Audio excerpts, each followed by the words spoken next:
Hey guys, what's going on? So, Region 9, or Region 13, Week 9 is what I was thinking, is going to be taking place here in a couple of days. We've got, I know at least on Thursday night, we've got Licking Valley facing off against Watkins, which is going to be pretty important to actually both of the regions that I'm following this year, Region 13 and Region 5. Watkins is pretty much in a must-win situation. Good thing for them is they face Valley, who's 5-3, and then next week they face 6-2 North Catholic. So even though they're outside the playoffs right now, they could definitely jump right in with a lot of computer points available for them. So let's get started with Region 13, though.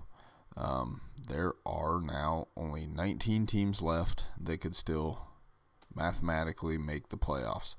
I started crunching some other things in here, based on, my expectations if they win this week, where their point totals will put them, if it's going to eliminate them, etc. So Licking Valley actually right now is the 8th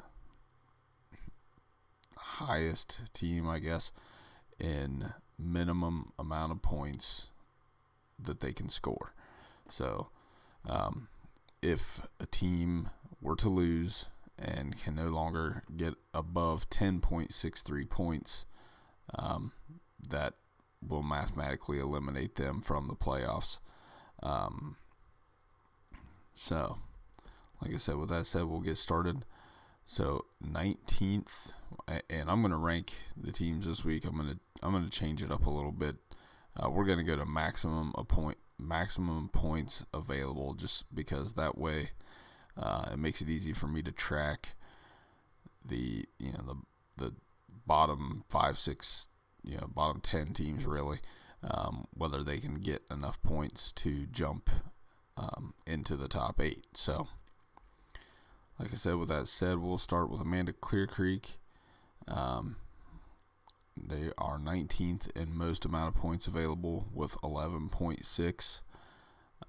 So they are actually mathematically eliminated from hosting a game, obviously, and are in a must-win situation. The best they could finish is 7th place. The worst they could finish is 27th place.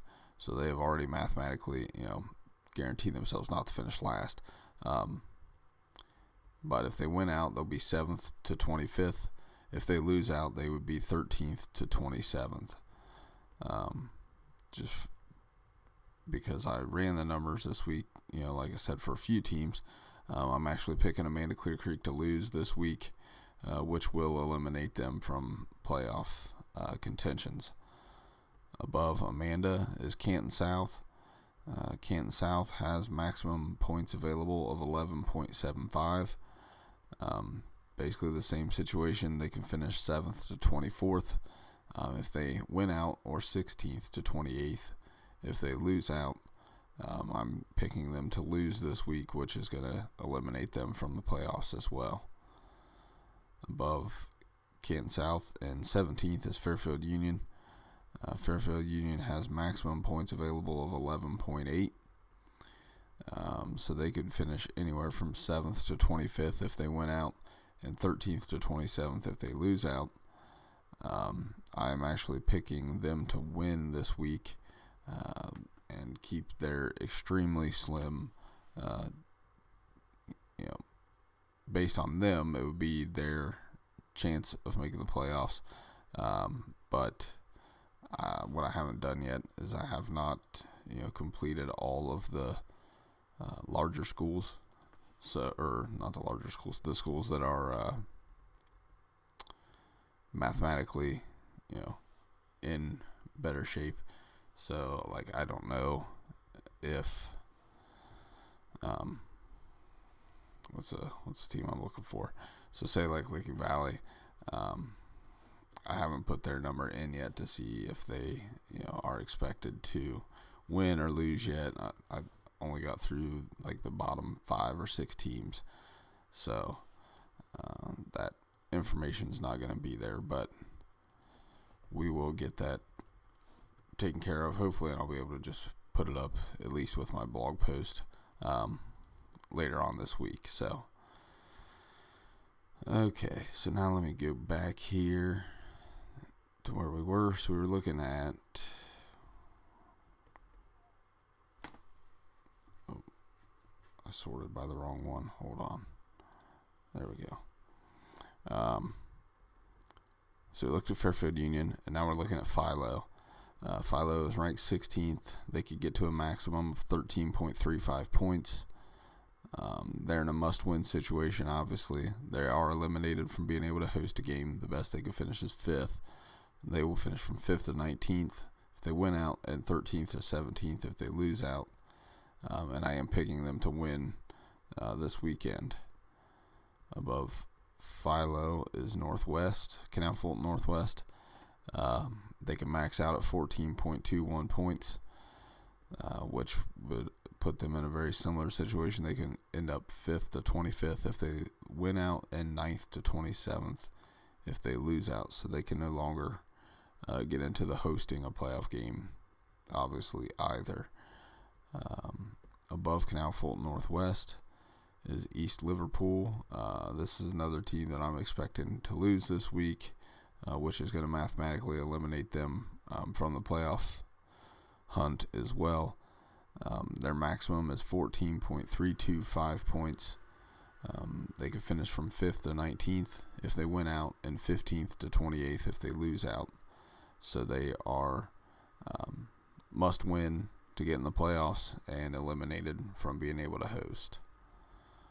Above East Liverpool, I have Indian Creek. Indian Creek has a maximum of 17.10 points. They are must win to get a home game. They actually are not quite in a must win situation to make the playoffs yet, but they can finish anywhere from 4th to 15th if they win out, and 7th to 24th if they lose out. So, they still have a fair amount of points available. But I think, now that I'm thinking about it, I think their game this week is against St. Clairsville. Obviously that game, if they would lose to St. Clairsville, they're pretty much going to be eliminated as well, just due to the fact that that is a significant amount of computer points available for them. So, above Indian Creek is Cambridge in 12th. They are in a must-win situation. They could at best finish 4th. They'd be 4th to 16th if they win out, 13th to 23rd or 27th if they lose out. And I want to say that they are playing one of the better D3 programs in their area. So my guess is Cambridge will be getting beat this weekend as well. And let me see. So my calculator got bumped here. Let me take a look and see what happened to it.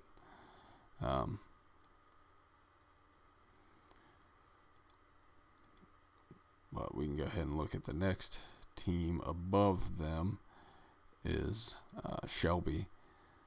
And let me take a look and see where Shelby can finish here. And I am picking Shelby to lose this week, but to still have enough points to possibly make the playoffs. Shelby has a maximum points available of 19.05. They could finish from 4th to 13th if they win out, and 5th to 25th if they lose out. So they are in a must-win situation to host a game, but not necessarily for making the playoffs. Above Shelby is Heath, and Heath could get to a maximum of 19.53 points.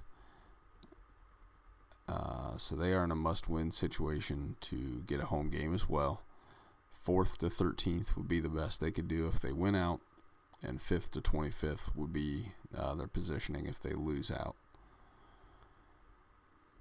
Above Heath is Byesville Meadowbrook. Looks like even with their schedule that they're just not getting any secondary computer points. They probably should still pull out a playoff position just based on a win this week. They can finish anywhere from 4th to 16th if they win out, and 4th to 24th if they lose out. And they have a maximum available of 19.86 points. Okay, so the top 8 teams with points available is going to be interesting because, I know for sure Licking Valley is facing Watkins and Licking Heights. Maysville still has Tri-Valley. I think Bloom Carroll still has one of the 2 really strong teams in their league, and I don't remember if it's Taze or Hamilton Township. Actually, or it could even be Logan Elm as well.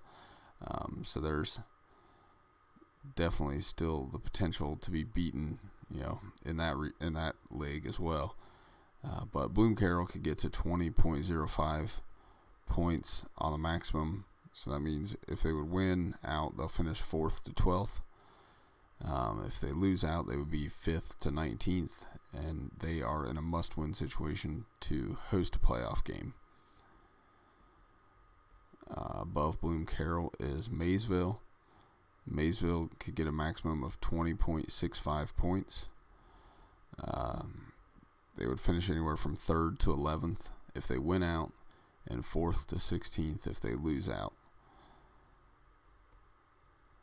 Above Maysville is Indian Valley with a maximum points available of 21 points. They would finish anywhere from 3rd to 12th if they win out, and 4th to 16th if they lose out. Above Indian Valley is Licking Valley with a maximum available of 23.95. As I said a minute ago, there are 2 games they've got left. They've got 6-2 Watkins and 7-1 Licking Heights left. So a lot of computer points available if they win out.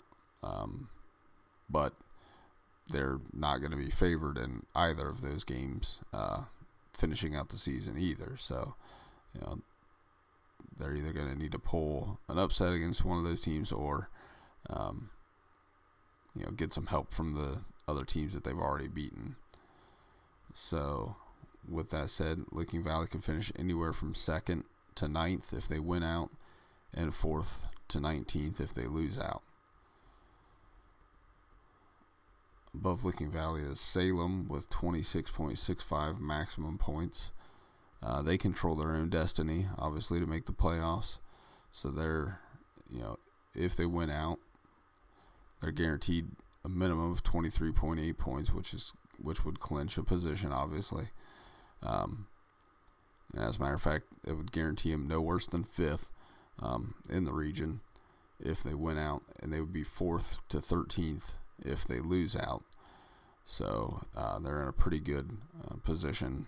Obviously, like I said, they control their own destiny.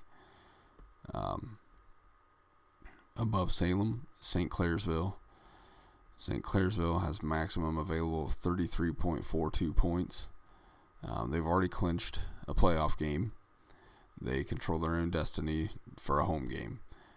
They would finish anywhere from 1st to 3rd if they win out, and 2nd to 7th if they lose out. So St. Clairsville definitely has to win to, become the number 1 seed, but not that that's extremely important. It's all just a matter really of being able to host that first weekend. Above St. Clairsville is Johnstown with 34.09 maximum points available. Johnstown has already clinched a home game as well as the playoffs. They'll be anywhere from 1st to 3rd, regardless whether they win out or lose out. They're going to be 1st to 3rd place. So they are definitely, in the prime position right now in the region. Steubenville may still end up ahead of them as the number one team, but like I said, it really doesn't matter as long as you get to host that first weekend. That's kind of the big deal. So, and with that said, so we talked about Johnstown, and we started to mention Steubenville, and so for them, they'll finish anywhere from first to third if they win out, and first to fifth if they lose out. So they control their own destiny, obviously, to host a game week 11. Like I said, I looked at a few of these teams, and I'm gonna scroll down my spreadsheet here real quick and just to kind of look. I came through to all the teams before we got to the top 8. So I'm predicting Amanda Clear Creek to lose this week and be eliminated from the playoffs. Playoff contention. Canton South to lose and be eliminated from playoff contention. Fairfield Union to win. Their maximum is going to drop to 10.85 points. So, like I said, I haven't looked at any of the top 8 yet. But if their minimums jump up above 10.8, then Fairfield Union, even with a win, is going to be eliminated this week. Philo to win and their max to drop to 12.45. Canal Fulton Northwest to win and their maximum to drop to 12.14. I've got East Liverpool losing and being eliminated from the playoffs. Indian Creek losing and dropping to 11.28 maximum points. Cambridge losing and dropping to 11.25 maximum points. Shelby losing and dropping to 13.15 maximum points. And then I have Heath and Meadowbrook both to win. Heath's max would drop to 18.00 and Meadowbrook's would drop to 17.33 points. So it seems like if those two teams do win, then they're still going to be definitely in the hunt going into week 10. My guess is probably all of those other teams that are going to be in that 11 to 12 max range will probably be eliminated this week. Just at a secondary point, some of the teams that like Licking Valley or even Heath, with a win this week, Heath's current minimum is 8.99 points. With a win this week, that's going to pop up a little bit, so they may actually as well be one of the teams that starts mathematically eliminating some of those 10 to 12 range. So like I said, I'm going to finish working up that part of it, put the spreadsheet out there, and hopefully this week I'll get something posted for Region 5. I've got most of their numbers in there now as well. So it should be a pretty interesting final 2 weeks. Have a good one, guys, and I will see you next week. Thanks.